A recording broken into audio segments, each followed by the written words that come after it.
Hey there, Grumpy Old Fart here. I'm doing an unexplained phenomena video on time slips. I've done videos on time travel and on dimensional travelers. Go and check those out. This phenomena is a little bit different. Evidently, thousands of people are reporting temporary shifts in time which allow them to see either the past or the future. We're not real sure exactly what causes that. I've reported on, in some of my other videos, I talked about people who shift to different dimensions. I talked about people who shift, other people who come here and then go back, or people who, dimensional is one thing.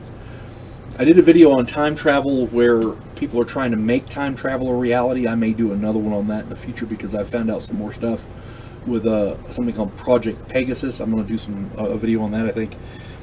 But this is a little different. This isn't a government project. This is naturally occurring. So keep that in mind.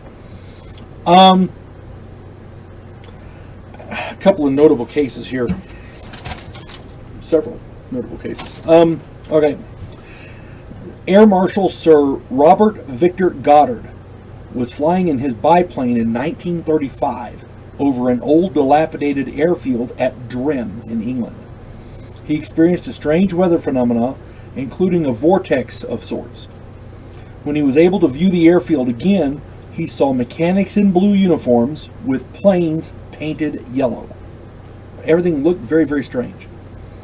When he circled around for another look, the airfield was once again overgrown and vacant. 4 years later, in 1939, that airfield was reactivated as a training field with yellow airplanes and mechanics in blue uniforms.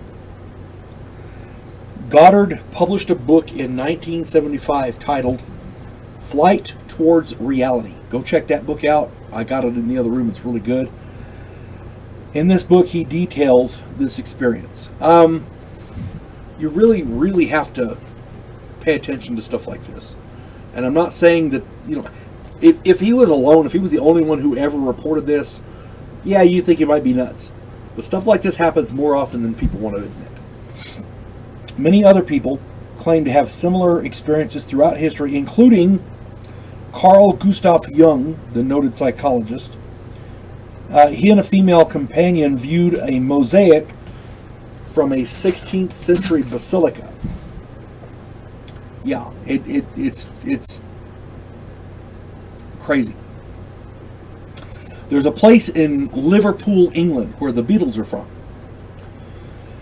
This is called Bold Street. Thousands of people report time slips randomly occurring on this street. Something about this particular street. People will be walking along when lights suddenly go dim.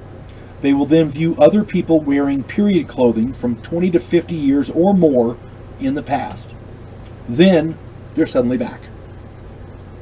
If one or two people reported this occurrence, it would be an odd anomaly. But thousands of people have reported this happening, and it's all up and down that street. It's crazy. One theory claims that a possible cause might be the underground subway loop. There's an underground rail loop there. And that loop contains a lot of electrical equipment and generates high, powerful EM fields just by the nature of its being there. Other power anomalies occur there a lot as well. So, and one of the anomalies, by the way, is called low frequency sound. It's called infrasound. People are theorizing that this infrasound may be part of the cause as well. So there's a lot of reason why weird stuff could be happening on Bold Street. Nobody's been able to isolate any one thing. Regardless of the cause, one cannot ignore or dismiss the countless thousands of reports by seemingly ordinary and unconnected people. They simply cannot all be lying because they're all telling the same basic story. If you know of anybody else who's had one of these time slips or experienced anything like that, put it in the comments. I'm sure my subscribers would very much like to know. One thing that puzzles me is if it's happening a lot, why don't they post warning signs? Maybe people walk up and down the street constantly with their phones, because everybody's got a cell phone, right? With cameras, record that shit. Get some evidence. I don't know. At any rate, you folks have a good day. God bless one and all.